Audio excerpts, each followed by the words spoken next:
அன்பு சகோதரர்களே, இயேசு கிறிஸ்து நாமத்தினாலே உங்களை வாழ்த்துகிறோம். தேவனுடைய வார்த்தையை நம்ம பார்ப்போம். யோவேல் 2:27. என் ஜனங்கள் ஒருபோதும் வெட்கப்பட்டு போவதில்லை. என் ஜனங்கள் ஒருபோதும் வெட்கப்பட்டு போவதில்லை. உன் வாழ்க்கையில நீ வெட்கப்படுற மாதிரி இருக்கும், வெட்கப்பட்ட சூழ்நிலையில இருக்கும், நீ அவ்வளவுதான் நினைப்பாங்க.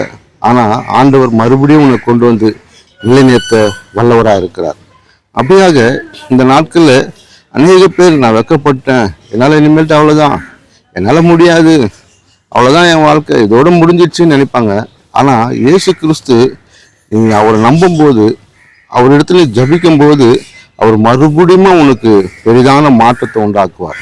ஏனென்றால் அவர் சொல்லுகிற வார்த்தை, என் ஜனங்கள் ஒருபோதும் வெட்கப்பட்டு போவதில்லை. ஒருபோதும், ஒரு நாள் கூட, ஒரு நிமிஷம் கூட அவர் வெட்கப்பட்டு போவதில்லை.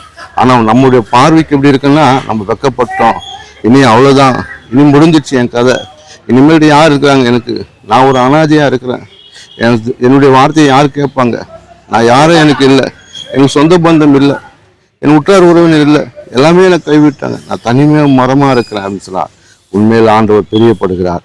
நீ வெட்கப்பட்டு போவதில்லை. நீ நினைத்திருக்கிற காரியத்தை ஆண்டவர் முடித்து கொடுக்க வல்லவராக இருக்கிறார். ஆமென்.